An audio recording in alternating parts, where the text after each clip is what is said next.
So good morning, everybody. Thank you for attending. We're just giving a minute or so for a couple attendees who are scheduled to come in to join us. I know how it can get caught up first thing in the morning for people attending sessions. So we'll give it a minute, 90 seconds, and then I'll get going. Thank you again.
Okay, so we're going to make a start now.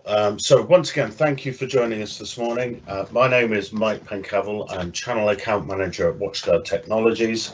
I have been in the IT industry longer than I wish to remember, and an IT security professional for about 15 years now, having joined WatchGuard 5 years ago and worked with many other vendors over the years.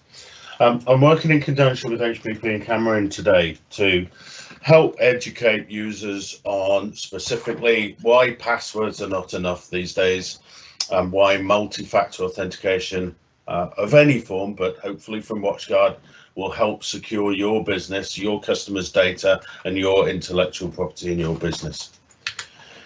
We collect data from a number of systems that we offer to our clients. Is roughly 30% of all the solutions that we deploy. Our customers agree to anonymously provide data from those solutions to allow us to improve our product and be more effective for our clients. So we collect this information. It goes into an internet security threat research team based in our headquarters in Seattle in the USA, where we have experts who analyze the data that we're seeing. We get a feel for where the threats are coming from, how they're evolving over time, as well as taking independent feeds from both government agencies and other technology partnerships that we have with other vendors and interested parties. And that enables us to develop some intelligence around where we see the most prevalent threats coming from for businesses, how they choose to style an attack, where they're coming from, both geographically and the type of systems, and build together a picture that enables us to build security solutions to help protect businesses like yours. Now, we produce an internet security report roughly once every quarter, once every 3 months, and there are a few statistics that I like to highlight to my clients as we go through this, to give you a feel for where we see these things coming from. So, as I've seen this evolve over the past 2 or 3 years, I personally thought all the threats were going to, launch out of clients that we would see on the world map from the far right and land on the far left. So launch in what we call APAC on the far east, and nations over there, and land mostly in the Americas. But as time's developed, we've seen it move around the world as various opportunities become available, whether it be a piece of industry news, whether a business being a threat, perhaps going under, or a bank having some kind of breach, and then everybody jumps on the news with that to stylize an attack to try and exploit users who are perhaps not as educated as they could be. And it's users that are being focused rather than businesses. The users need to be educated in what the threats are that are out there, whilst putting appropriate measures around there to protect them. And it's those users that end up, unfortunately, providing perhaps access to system through providing credentials or information that they shouldn't. because we're all getting better and better, and vendors are getting better at building security solutions to wrap around them. So at the moment, we're seeing that the number one security threat, I think everybody knows this, is phishing campaigns. So phishing, I hope you're familiar with the term. It's been all over the BBC News and everywhere else. But it's those targeted emails that we see that are sent to individuals or across a business that read like something is you need to change a password, you need to update your system, there's some money owing to you, the camera that you were having delivered tomorrow, please click on this link to see where it is so you can track the delivery. And we all know, hopefully we all know, and your users know, that you need to be very cautious when you click on any of those links that appear in those emails that you weren't expecting. And they're becoming much, much more sophisticated, to the point now where what we've seen is the cyber insurance industry have named phishing, and specifically what we call spear phishing, which I'll talk about in a moment, as the #1 cause for cybersecurity claims and insurance policies. So this is by far the most prevalent threat that's out there. And if you're going to protect your business, if you're going to take that next step in security, this is the one everybody is going to tell you that you should address first for the maximum amount of benefit for the money that with which you spend. So spear phishing, I mentioned. Spear phishing is when we target an individual in an organization, and generally that's quite a senior individual. The way we're seeing this work these days is, unfortunately, whether you like it or not, we all share information on social media, whether it be a business tool such as LinkedIn, or whether it be something more sociable with your friends and family like Instagram or Facebook. But as we share information about where we're going on holiday, what we saw last night, what gig we're attending, this enables those who choose to target them to gather a profile of an individual. And what's been happening, and we've seen this happen more often than the blanket emails that are being sent out, is individual target users are being targeted, where they're using intelligence they've gathered from social media to do something like this. And I'm sure that there are people sitting listening to this that have either heard it or experienced it personally. And that is, such as the case in Glasgow that's going on at the moment. This is a legal case where a media firm, the CEO, the chairperson of that media firm, was on holiday in Europe, and the chief finance officer, the person in accounts, received an email that appeared to be from the CEO, mentioning that they should have paid a bill, and if they don't, that the deliverables aren't going to be with them on time, they'll fail a client. They're very sorry to put pressure on them. They're on holiday right now, but here's the details. Could they please make a payment, £20,000 to this person, so that they satisfy the needs of their customer and deliver against the project. Of course, that was not a legitimate email. It looked like it. The email header had all the right information. It used the right language, because the people who targeted that individual had done their research around social media. We believe even got into the middle of their Office 365 account to identify the style in which that we're writing, and take extracts from previous emails that have been written by the CEO to make the feel of that email use the words that that user would have expected from their boss. And unfortunately, over the course of approximately 5 days, very nearly £200,000 was extracted from that organisation, starting with that original email. Now, to give you an idea of the risk associated with that, it's not just a financial loss anymore. That case has actually gone to court now, and the employer is suing the employee for the money that they haven't recovered. So they mentioned it was nearly £200,000 worth of revenue that went out the door. They recovered £85,000 from the bank. The rest of it is still owed to the business. They haven't recovered it, and they're suing the employee for it. The case is based around, they did security awareness training. The bank does the usual thing that pops up a browser and says, are you sure that you want to transfer this money? Is it a legitimate source? Of course, it felt like it was. And the employer is using that to try and recover the money from the employee, who of course doesn't have it. this is not something that they're going to be able to provide, but it's seen as a test case, and is still going on and becoming very, very legally complicated.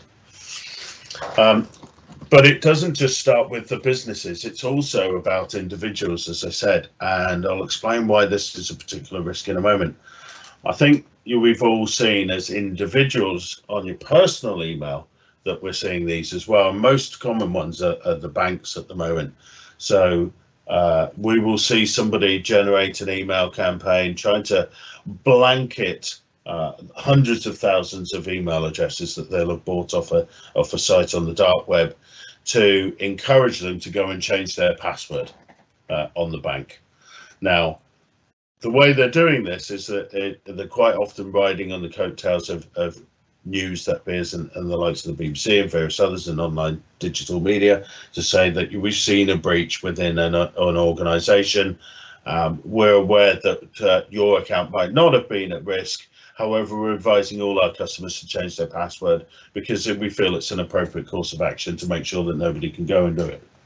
Of course, what's happening is when they click on those links, they are landing on a crafted page that encourages them to enter their credentials. It'll look like the NatWest, it'll look like RBS, have all the right logos on there, and they'll be encouraged to type in their old password, type in their new password twice. It will do things like reject them if they're not strong enough new passwords. And then when they click submit, they will be passed through to the correct website, the correct destination, and NatWest website online login, for example. Of course, they didn't change their password, but they did just type their old one in and make it available to the people who sent the email in the first place. And whilst they may think that the system just didn't work properly and go back to using the old password, the biggest issue here, unfortunately, is that it has been found that most users share both personal passwords with corporate passwords. I've read all sorts of reports around this about how many passwords we all have across various online systems, and there are password managers that will help you, but they're becoming increasingly more complicated. And what we have identified is, as we can see by the Verizon data breach report there, that approximately 50% of these breaches where they're trying to gain the details have been carried out by organised crime groups. And this is so they can make money on the back of capturing that information. What's worse is that LastPass, one of the more well-known password managers, also, when conducting a survey of their users, identified that on average users share at least 6 passwords with somebody else during the course of the year, whether it be a personal password or a corporate password. So we need to find ways of making sure that these vulnerabilities that users quite understandably are making are addressed.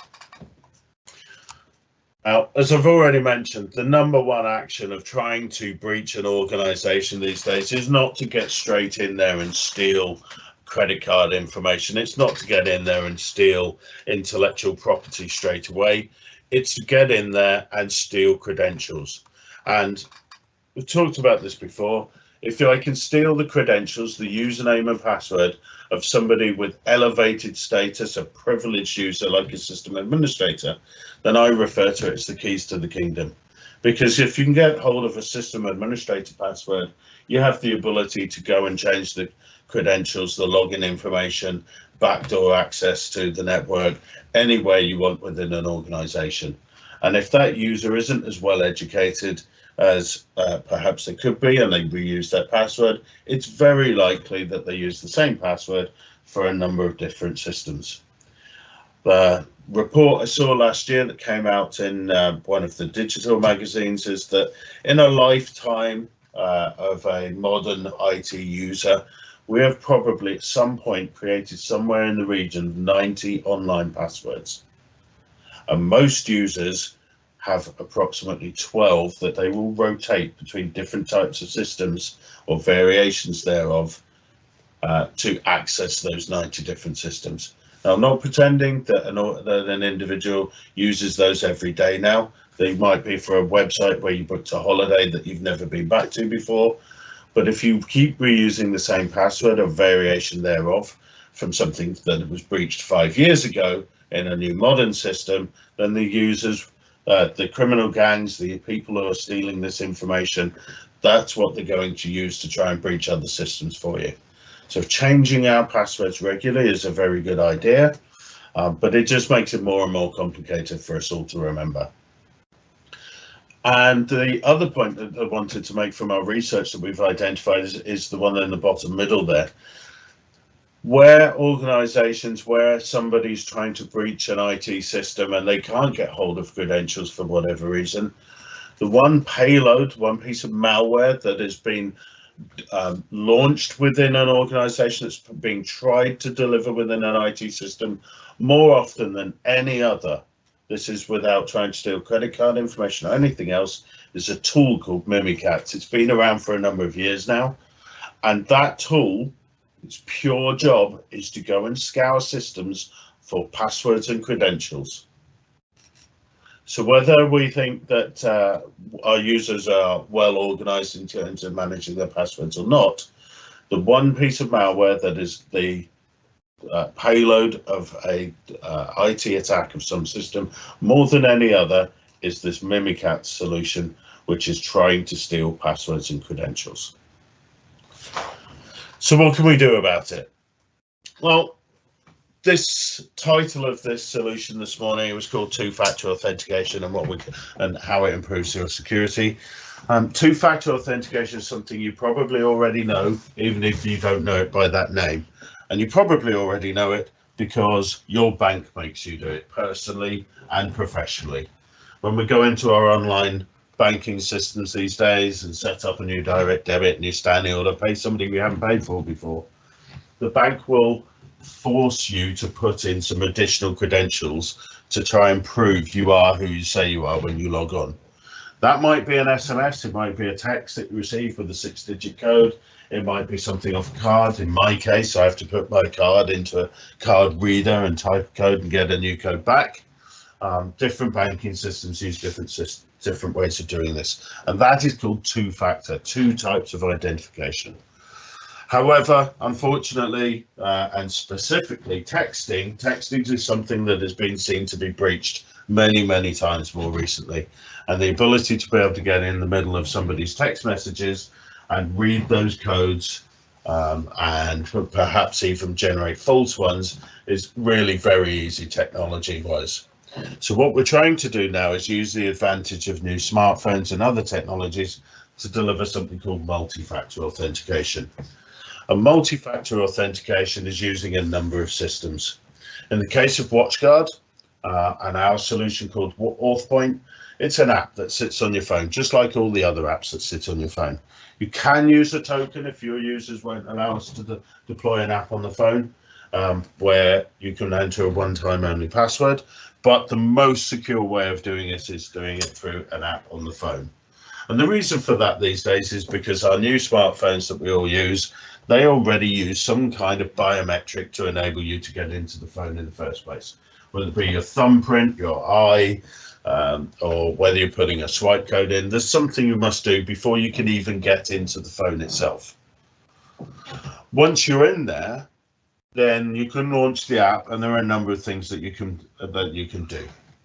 So you can use some kind of access, your fingerprint, for example, to get into the phone, launch the app, and you can have the token also request something like a PIN to be able to get passphrase. But the most secure and easiest user experience for using multi-factor authentication is a solution called push authentication. And the user experience is something like this. You sit down at your PC at home, you need to connect to a corporate solution, you type in your usual username and password, and your phone pops up with a message, just like the other apps that you see, and says, are you trying to log in using these credentials from this location and this application, yes or no? And you can either hit the approve or deny message. Nothing else to remember. You needed to authenticate to get into the phone. You can press the approve button and you're in. You don't need to remember another password. It's nice, simple, clean method of being able to access not only your remote systems, but cloud applications, as well as things like Office 365. The mobile app that we make available is really very simple. It means you don't need to carry something around on your keys. We don't need to carry around tokens with us, although you can should you wish to. You can carry access to multiple different systems in there. If you look at the picture in the bottom left-hand corner, you can see the example of different tokens. I personally spent far too much money on Amazon, so I've secured Amazon with this solution. And there's a little Amazon logo and a specific code to enable me to get into there. Equally, I'm required to use this app to be able to get into my corporate solutions that we use internally within WatchGuard to be able to do things like my expenses and access my email and various other solutions. You can personalize this. It's sent out through email and very simple to deploy. As I mentioned, we have different types of authentication. Push-based is by far the simplest way with which to be able to do this. Simple pop-up message saying, are you trying to log in or aren't you? Of course, hitting that deny button will alert the system that perhaps somebody's trying to get in that shouldn't, which gives you an opportunity to identify a potential breach. That will alert a cloud-based platform in which you can send emails and various alerts out, either to a managed service provider such as HPB or Xamarin, or your internal IT department, so they can take various investigations if necessary. But not everybody is online at the same time. Not everybody has internet access, and we can secure your laptop with the solution as well. So one of the ways that we see about using AuthPoint specifically is the ability to be able to use your phone to scan a QR code, or perhaps use a time-based password rather than having internet access in order to get in. So there are approximately 4 or 5 different ways of being able to enter some credentials beyond your regular username and password in order to identify you as an individual then authorized to be able to log in. It's very important to know that the purpose of doing this is the credentials, the authorization that we're providing only exists once, and it only exists for a limited time period, typically 60 seconds. So if anybody were to breach your systems and get in the middle of this information being passed around, it would only be valid that one time for one time only use, and it would only be available for 60 seconds. So there really is no point in trying to breach it and capture that information because it's useless afterwards. So where do we see this being used? And my favorite use case of this is this one. We all know that we should be encrypting laptops. Hopefully you're all doing it. We need to secure them. It's really very easy to breach a username and password on a laptop using USB sticks. There's various tools that you can plug in, which is why we encourage every user to encrypt their laptop. We know that organizations such as the NHS do it. We all hear the horror stories about laptops being left on trains, etc., and with confidential data on them and being breached. So what we want to be able to do is be able to secure the login on the PC. So we can set up AuthPoint such that if you are in the office, you're not required to do this. But if you're outside of the office, outside of your regular network, then you're asked to authenticate in addition to your usual username and credentials. The same push authentication, same QR code as I discussed previously. For example, I get on a plane this coming Saturday. I'm going to our HQ for an event in Seattle.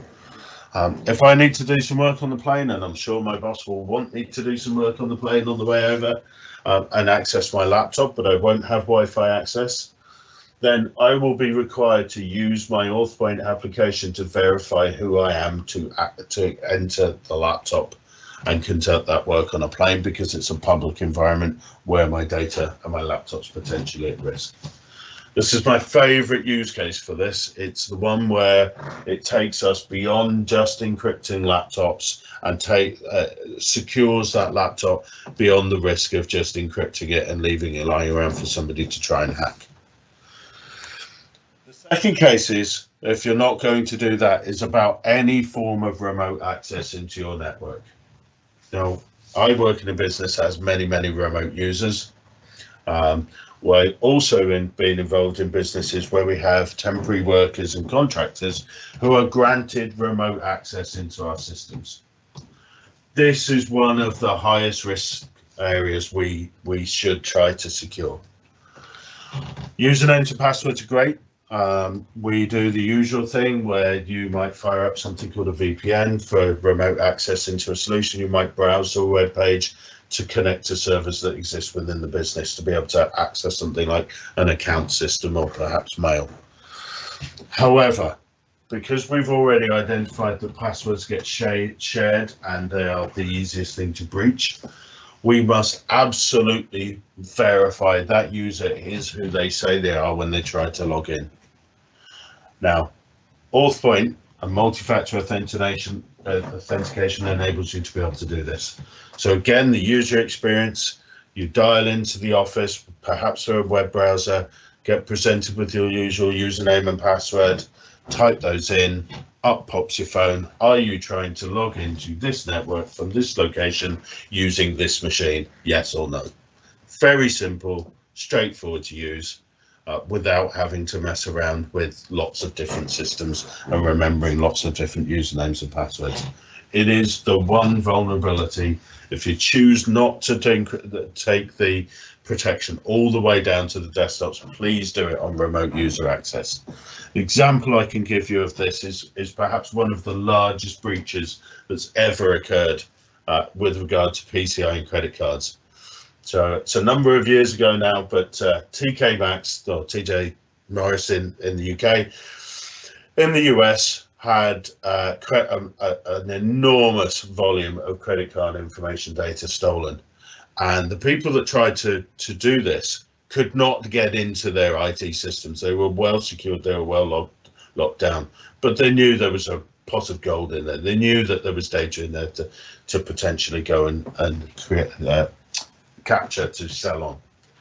So what they started doing was looking for suppliers who had remote access into that business. And what they eventually succeeded in doing was breaching an air conditioning supplier who had remote access to the air conditioning management systems on the network of the stores.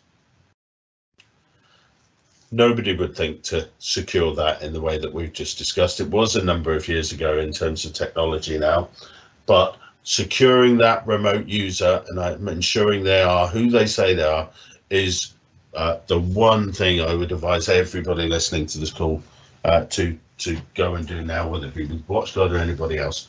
It is an open door that we leave to remote staff to legitimately access a business that we have to lock down. The next use case is around cloud applications. So as we're seeing more and more systems start to evolve into cloud environments, we, within WatchGuard ourselves, we use Salesforce, our expenses systems online, our HR systems, a cloud system, our remote access. We are a Office 365 user. We use the full suite of Office 365 to be able to communicate with each other and work together. And they're all cloud-based systems that you're expected to remember usernames and passwords for. Authpoint has an excellent tool built into it to try and simplify that and keep it secure. It's called an ID portal, and it works like this. You go to a cloud address, such as the one shown on the screen here, authpoint.watchguard.com/your company name. When you get there, you type in your usual username and password. You will be asked to authenticate using the Authpoint app. And hopefully that will be a push. Are you trying to log in? Yes or no? And once you're in, you're presented with icons that represent the resources or cloud services that you would like to get access to. You click on the one you want, and you have a single sign-on experience.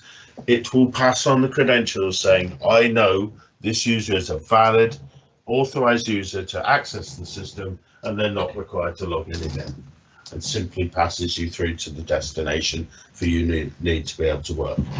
This means a user doesn't need to remember multiple passwords for multiple different systems, and by chance use the same password for lots of different systems have one breached, exposing the credentials for every system that they use.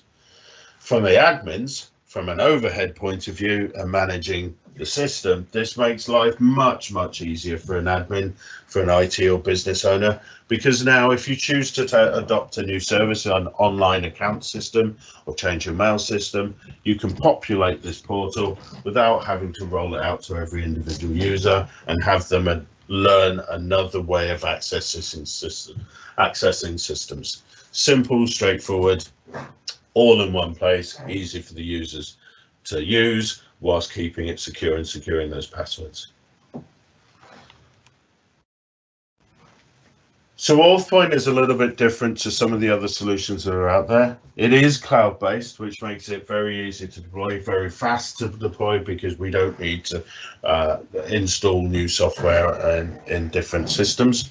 It does sit in an enterprise-grade secure environment that is cloud-hosted, and it scales enormously. We put it in an environment where the provider that you'll all be aware of that scales as it grows without you having to spend more money putting a bigger server in or putting more resources behind it. It is very straightforward for the end users. It is an app. They should be familiar with how apps work, and the push authentication that I keep referring to could not be simpler for allowing users to access systems. There are flexible options and flexible payment models in order to be able to do this as well. So you can flex up and down the amount of users that have access to Offine at any given time. Little trick here, if you want to, if somebody leaves the business, one of the fastest ways of locking down their access is simply to turn off their authentication through Offine. Once you do that, it won't be able to go and verify they are who they say they are. But you can choose whether to use mobile authentication tools such as an app, or there are a range of hardware tokens that we make available as well that can attach to the keys and carry around in the car as necessary. There's very little in order to be able to invest in an IT team or infrastructure. There's nothing to deliver within your environment to allow this to be able to deploy and secure your business. And we call this the ecosystem. We have a huge amount of applications that we have integration with to enable us to go and secure them for your business. This system launched approximately 12 months ago. It was actually some technology that we took from a banking solution to be able to secure your business. The usual award-winning logos on the right-hand side that all vendors produce. It is very straightforward. It is a cheap entry point. It is something that you can secure a user for as little as a cup of coffee per month, while securing all the passwords that user uses for your business. And we make it very easy for you to try. There are 30 and 60-day trials available for you to be able to try this in your business with no commitment to take it beyond that date. There are lots of case studies and examples of where we've deployed this before, and we can certainly do demos and examples of how this works and how it would be specific to your environment. It is perhaps something that you have to do because you're obliged to, because of regulations in your business. Anybody who has a responsibility for PCI credit card data, this is essential. You will not get your PCI accreditation without implementing technology such as this. And we're starting to see a lot of conversations around, sorry to say it, but the GDPR environment, where it's not there now, but it is an example of credentials and security that you should deploy to be able to secure both your data and your customers' data to protect your brand. Just about up on time. I want to thank you for taking the time to listen to me this morning. Hopefully you found this of interest. HPP and Cameron stand by ready to help you should you need anything, and you're more than welcome to approach me as well. So all that leaves me to do is to say thank you, ask our hosts at HPP if there are any online questions for me to answer. Otherwise, I will let you get back to your day and say thank you.